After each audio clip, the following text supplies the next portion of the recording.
আপনার সাথে কি কখনো এমন হয়েছে যে আপনি খুব জরুরি কোনো কাজ করছেন কিন্তু হঠাৎ করেই কারো মুখ আপনার চোখের সামনে ভেসে উঠল?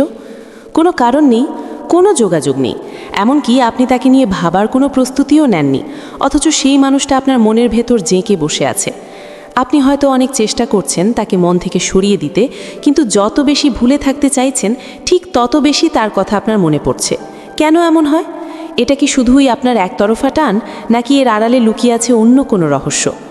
আজকের ভিডিওতে আমরা একদম সহজভাবে এই বিষয়টি নিয়ে কথা বলবো। মূল আলোচনায় যাওয়ার আগে আপনাদের কাছে ছোট্ট একটা অনুরোধ, ভিডিওটি যদি আপনার ভালো লাগে এবং আপনি যদি আপনার মনের অনেক অজানা প্রশ্নের উত্তর পেতে চান, তাহলে এখনই ভিডিওটিতে একটি লাইক দিন। আর আমাদের এই পরিবারে নতুন হয়ে থাকলে ঝটপট সাবস্ক্রাইব করে নিন, কারণ আপনাদের এক একটি লাইক আর সাবস্ক্রাইব আমাকে নতুন নতুন বিষয় নিয়ে কথা বলতে অনেক বেশি উৎসাহ দেয়। চলুন তাহলে শুরু করা যাক। আসলে আমাদের জীবনে এমন কিছু মানুষ আসে যাদের আমরা চাইলেও সহজে ভুলতে পারি না। বিশেষ করে কোনো নির্দিষ্ট নারীর কথা যদি আপনার বারবার মনে পড়ে, তবে এর পেছনে মূলত 4টি বড় কারণ থাকে। আমরা আজ এই 4টা বিষয় নিয়ে খোলামেলা আলোচনা করব। প্রথম কারণ, মনের গভীর টান এবং অবচেতন সংযোগ। আমাদের মস্তিষ্ক খুব অদ্ভুত এক জিনিস। আমরা সারাদিনে হাজার হাজার মানুষের কথা ভাবি, হাজারটা বিষয় নিয়ে চিন্তা করি, কিন্তু খেয়াল করে দেখবেন সবার কথা কিন্তু আপনার মনে গেঁথে থাকে না। কিছু মানুষ থাকে যারা আমাদের অবচেতন মনে আলাদা একটা জায়গা করে নেয়। একে বিজ্ঞানের ভাষায় অনেক সময় মেন্টাল রেজোনেন্স বলা হয়। সহজ কথায় বললে আপনার আর সেই মানুষটার মনের তরঙ্গ বা ভাইব মিলে গেছে। অনেকে ইউটিউবে সার্চ করেন বারবার কারো কথা মনে পড়ার কারণ কি হতে পারে। এর একটা বড় উত্তর হলো ইমোশনাল কানেকশন। অনেক সময় এমন হয় যে আপনি কাউকে নিয়ে ভাবছেন আর ঠিক সেই মুহূর্তেই তার মেসেজ বা ফোন চলে এলো। আমরা এটাকে কাকতালীয় মনে করি, কিন্তু আসলে আমাদের মন যখন কারো সাথে গভীরভাবে জড়িয়ে যায়, তখন এই ধরনের সিগন্যালগুলো কাজ করতে শুরু করে। তবে এখানে একটা প্রশ্ন থেকে যায়, সে কি আপনার সম্পর্কে ভাবছে বলেই আপনার তার কথা মনে পড়ছে? সবসময় কিন্তু এমনটা হয় না। তবে যদি আপনাদের মধ্যে অতীতে কোনো সুন্দর মুহূর্ত থেকে থাকে বা একে অপরের প্রতি আলাদা কোনো যত্ন থেকে থাকে, তাহলে ধরে নিতে পারেন তার মনেও কোথাও না কোথাও আপনার জন্য একটা সফট কর্নার কাজ করছে। দ্বিতীয় কারণ, অসম্পূর্ণ অনুভূতি বা না বলা কথা। মানুষের মন সেই জিনিসগুলোকেই বারবার ফিরে পায় যেগুলোর কোনো শেষ হয়নি। ধরুন আপনি একটা গল্প পড়ছেন, কিন্তু শেষের 2 পাতা ছেঁড়া। আপনার কিন্তু ওই গল্পটার কথাই বারবার মনে পড়বে, কারণ আপনি জানেন না শেষে কি হয়েছিল। ঠিক তেমনি কোনো নারীর সাথে যদি আপনার সম্পর্কটা এমন হয় যেখানে অনেক কিছু বলা বাকি ছিল, কিন্তু হুট করে যোগাযোগ বন্ধ হয়ে গেছে, তখন আপনার মন সেই অপূর্ণতাটাকে পূরণ করার জন্য বারবার তার ছবি সামনে নিয়ে আসে। আপনার মনে হতে পারে, মেয়েটি কি আপনাকে ভালোবাসে? এই প্রশ্নটার উত্তর না পাওয়া পর্যন্ত আপনার মন শান্ত হবে না। একে বলা হয় ইমোশনাল ইনকমপ্লিশন। হয়তো আপনি তাকে কিছু বলতে চেয়েছিলেন, কিন্তু সাহসের অভাবে বলতে পারেননি, অথবা সে আপনাকে কিছু বলতে চেয়েছিল কিন্তু পরিস্থিতি সুযোগ দেয়নি।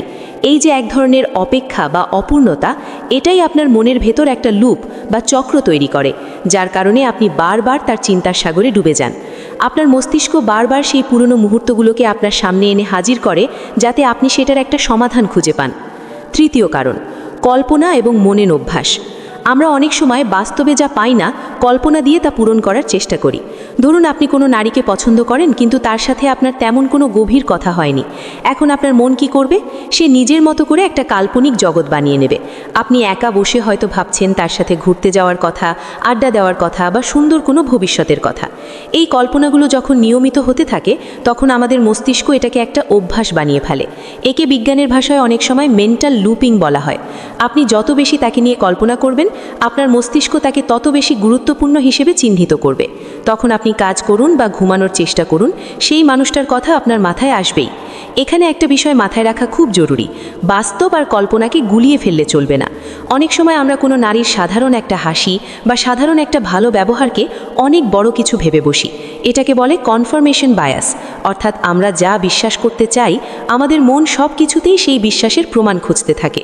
এই কারণে আপনি হয়তো ভাবছেন সেও আপনাকে নিয়ে ভাবছে, অথচ বাস্তবে হয়তো সে তার জীবন নিয়ে ব্যস্ত। তাই নিজের আবেগকে একটু শান্ত করে বাস্তবতা বোঝার চেষ্টা করাটা দরকার। চতুর্থ কারণ, নিজের ভেতরের একাকিত্ব এবং আবেগের অভাব। সবচেয়ে গভীর কারণটা হলো আপনার নিজের মনের অবস্থা। অনেক সময় আমাদের জীবনে যখন খুব একা লাগে, যখন কথা বলার মতো বা মনের ভাব শেয়ার করার মতো কাউকে আমরা পাই না, তখন আমাদের মন খুব সহজেই পরিচিত কোনো মানুষের ওপর নির্ভর করতে চায়। আপনি হয়তো খেয়াল করে দেখবেন, যখন আপনি খুব আনন্দে থাকেন বা বন্ধুদের সাথে আড্ডা দিচ্ছেন, তখন হয়তো তার কথা অতটা মনে পড়ছে না, কিন্তু যেই আপনি একা হলেন বা মনটা খারাপ হলো, অমনি সেই মুখটা ভেসে উঠল।